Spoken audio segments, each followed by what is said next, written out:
Do you want to go to a play party, but your partner doesn't? How do you handle that? This is Cathy Vertulli from the Intimacy Dojo. And Dan Powers from Beyond the Bedroom. It's a great question because it's important there be consent, but it's really fun to do things like that with your partner. It is. And just for you, those of you that aren't familiar, play party is a kind of a newfangled word for orgy. It's do you think it's an orgy? I think by definition, but I think most people, I think orgies may not have incorporated as much consent as I hope play parties do now. Well, I think of an orgy as kind of like this massive free-for-all where people are just kind of going at it, like you see in the 70s or something like that. Play parties that I've seen, I've actually been to a couple. They were much more structured and organized, and it wasn't just this free-for-all thing. It was, like a social event, and people would talk to each other and say, "Hey, do you want to go over here and play?" And so it's often every play party is a little different. Different people run them differently, but it's often I haven't been to many. It's often much more about consent, and I like going to ones where there's an opening circle and the rules are shared, and then people can kind of go, "Hey, you look interesting. Would you like to try this thing?" And then they can say yes or no, or how about this other thing? And it doesn't necessarily have to be all about sex either. It could just be, "Hey, I want to cuddle." I've gone to plenty where I just sat around and talked and great conversations with really cool people. Yeah, and the freedom of people around to be having like, sex. Oh my God, I didn't know that was possible. Like, that's amazing. I want to see what she's watching. Yeah. So how would you deal with it when you're like your partner's not really interested, but you'd really like to explore that with them? First of all, I think you have to create it as very safe. Yeah. So who's going to be there? What kind of boundaries are going to be in place? Yeah. Know that if there's set up a safe word. If we get in and she's freaking out because there's somebody there that she just doesn't like, who's being creepy towards her, or she's just not getting the right vibe. Yeah. It's like,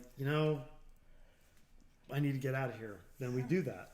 And you got to really set trust, because if she says that word and you don't leave, then she's not going to trust you in the future to try to do something like that. Right. And in the infamous words of Lafayette Morehouse, if mom ain't happy, nobody's happy.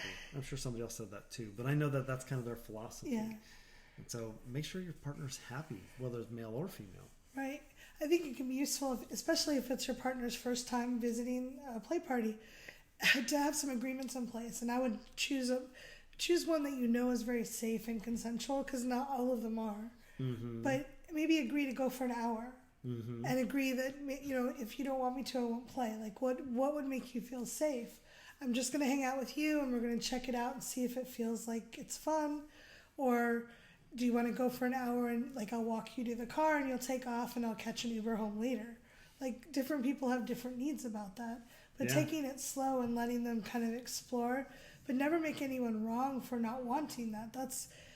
Play parties are not for everybody. I personally love the freedom and the fact that people can explore something and share delight and get over shame.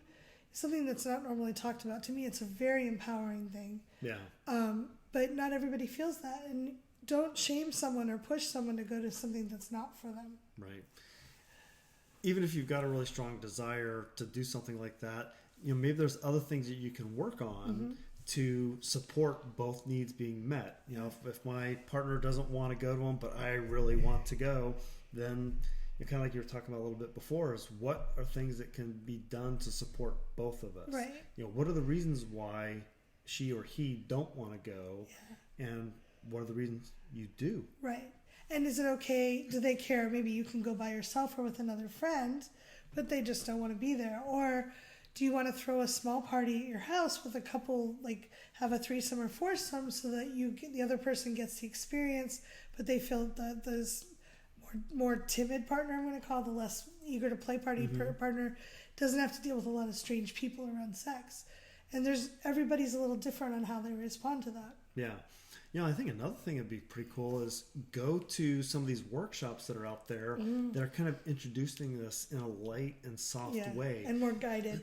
Right. Yeah. So you're not necessarily playing with others, but you might be in a room where they're teaching something about sexuality. There might be a live demo. Yeah. So you start to get a sense for, gee, what's it going to be like if I'm in a room with a nude person who's receiving some kind of sexual activity, and I'm here with my partner, and is she freaking out? Am I freaking out? Yeah. How does that work? Take it slow in a guided way. Yeah. That's a great idea. Yeah, thank you. Yeah. It just came up. I don't know where it came from.